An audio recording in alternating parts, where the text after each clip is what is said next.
Nigériennes, Nigériens, mes chers compatriotes, depuis le 30 juillet dernier, nous vivons dans notre chair les sanctions d'une ampleur sans précédent prises contre notre pays, le Niger, et son peuple. Ces sanctions visent notamment à nous priver des ressources financières indispensables au fonctionnement de nos institutions, à entraver notre vie quotidienne et à étouffer notre économie et le petit commerce. Ces sanctions vont jusqu'à priver délibérément nos laborieuses populations de tout approvisionnement en produits alimentaires pharmaceutiques.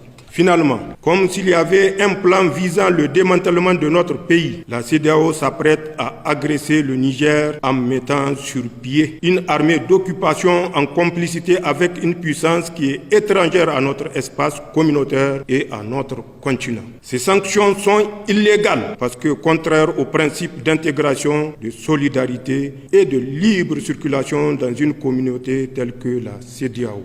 Ce caractère illégal est du reste attesté par la jurisprudence en la matière. Ces sanctions sont surtout inhumaines, qu'on laisse pourrir aux frontières des produits alimentaires et pharmaceutiques de première nécessité destinés à des populations dans le besoin. Comment comprendre que l'on impose à des populations des sanctions qui vont jusqu'à les priver de courant électrique en laissant les malades mourir dans les hôpitaux? Ces sanctions ne sont pas pensées dans une optique de recherche de solutions, mais pour nous mettre à genoux et nous humilier. Comme vous le savez, elles ont été prises sans consultation préalable ni des autorités de transition, ni des instances régionales, ni des parlements nationaux, ni des populations sœurs des pays de la communauté. Ceux qui ont pris ces sanctions cruelles et menacent de tuer des milliers de Nigériens espèrent ainsi les diviser et imposer à notre vaillant peuple leur volonté. Ils pensent pouvoir nous contraindre à accepter par la force ce qui est profondément inacceptable, car contraire à nos intérêts vitaux et à nos valeurs cardinales. Ils veulent isoler notre pays à un moment où notre peuple a le plus besoin de la solidarité communautaire pour mieux faire face au terrorisme et à l'insécurité. Ils ne semblent pas mesurer l'ampleur de contre-coup qu'une agression militaire contre le Niger aurait sur toute la région. Ils semblent ignorer que c'est en grande partie grâce au professionnalisme et à la vaillance de nos forces de défense et de sécurité que le Niger est resté le verrou qui empêche les hordes des terroristes de déstabiliser l'ensemble de notre région. Heureusement, dans plusieurs pays voisins, comme lointains, membres de la communauté ou non, des leaders visionnaires et des populations solidaires ont exprimé et expriment leur opposition à toute intervention qui ouvrirait une véritable boîte de Pandore. Nigériennes, Nigériens, mes chers compatriotes, il est paradoxal que les réactions excessives entretenues par certains acteurs externes qui tentent d'imposer les médias une image caricaturale du Conseil national pour la sauvegarde de la patrie et de son action soit autant en déphasage par rapport aux aspirations du peuple nigérien.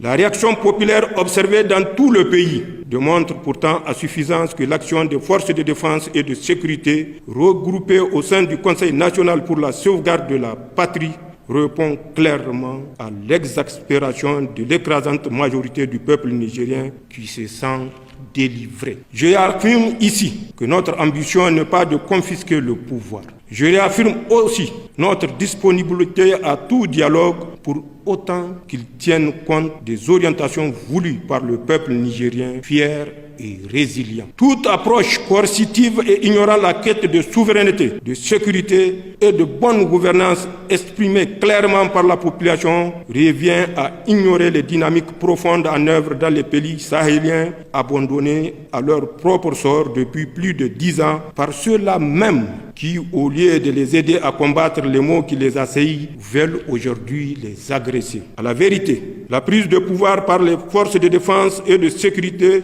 aussitôt fermement soutenue par nos vaillantes populations, s'inscrit dans un contexte de rejet des modèles sécuritaires et de mauvaise gouvernance, faite d'injustice, de corruption, mise en œuvre par des régimes qui se prétendent démocratiques, mais qui en réalité dévoient et discréditent la démocratie. Le Conseil national pour la sauvegarde de la patrie adhère pleinement au principe du libre choix des gouvernements par les peuples. Mais pour que le peuple puisse choisir ses dirigeants, il faut un système transparent dans lequel les opposants ne sont pas emprisonnés ou exilés, dans lequel une véritable alternance est possible et dans lequel la société civile peut librement s'exprimer et manifester sans être inquiétée. Le soutien massif des populations au Conseil national pour la sauvegarde de la patrie au Niger, comme chez nos frères maliens, burkinabés et guinéens, entre autres, traduit non pas le désir d'une gouvernance autocratique,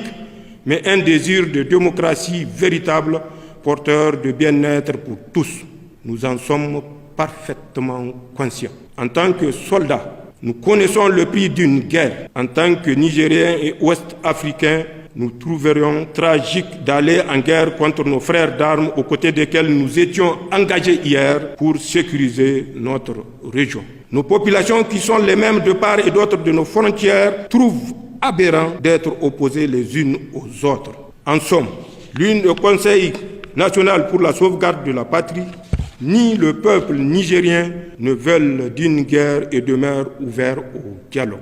Mais qu'on nous comprenne bien, si une agression devait être entreprise contre nous, elle ne sera pas la promenade de santé à laquelle certains croient.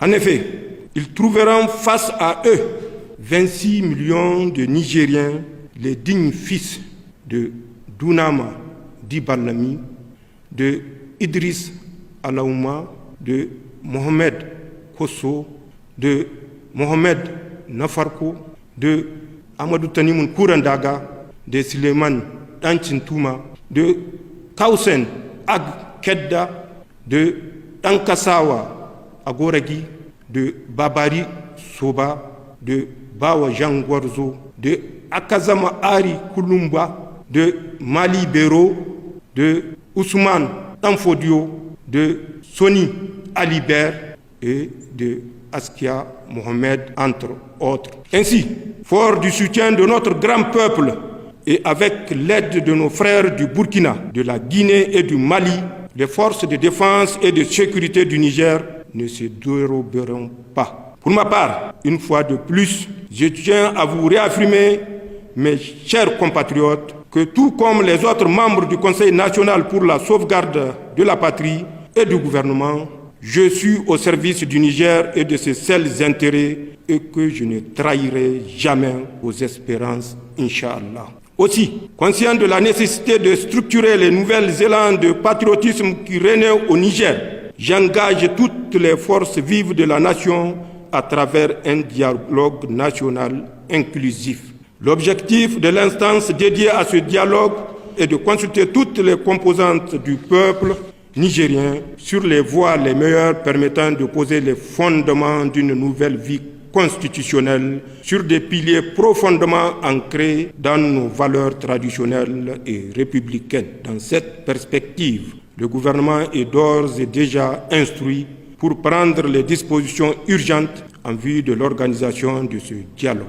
Dans ce cadre, les forces vives qui y seront conviées s'attelleront dans un délai de 30 jours à formuler des propositions concrètes devant conduire 1. À définir les principes fondamentaux devant régir notre transition. 2. À définir la priorité de la transition dont la durée ne saurait aller au-delà de 3 ans. 3. À définir les priorités nationales durant la transition. 4. À appeler les valeurs fondamentales devant guider la refondation république. Nigériennes, Nigériens, mes chers compatriotes, c'est donc entre Nigériens et dans le cadre du dialogue fraternel que nous allons trouver, j'en suis convaincu, les solutions adoptées à tous les défis qui se posent à nous. Accompagnés dans notre élan de sortie de crise, et ce, dans l'intérêt de tous. Vive le peuple nigérien, vive le Conseil national pour la sauvegarde de la patrie et le gouvernement de transition, vive le Niger, je vous remercie.